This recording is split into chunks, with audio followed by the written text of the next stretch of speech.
I'm Patrick Holt. I'm a costume designer for Georgia McBride. But when I'm not being a costume designer, I'm a professor at the University of Arizona, where I head the costume design program. And I also have a side career in drag. I grew up in a very sort of conservative religious family.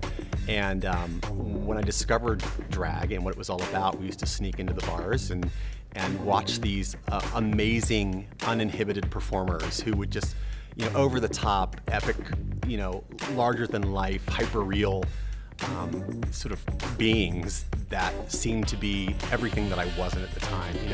They were living without excuses, and they were sparkly and shiny and loud and everything that I thought was like trapped inside of me at the time. Joe, I've had the great fortune of designing Georgia McBride a few times. And I would make a career out of this if I could. I just think it's the coolest play. And it's really something for everyone. And I think it's the perfect introduction to drag. And it gives perspectives from all different views, from the drag performers, from the non-drag performers, from gay people, from straight people, from everybody involved. And I can promise you'll laugh, and I can promise you might cry.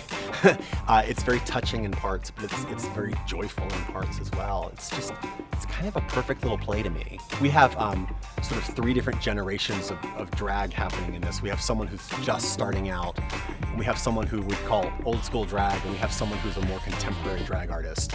And certainly they find their inspiration in different places, in different music, and different performers.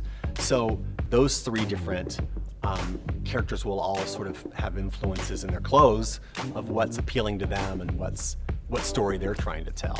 But I can promise there'll be, feathers and sparkles and glitter and all the things we want and expect from drag.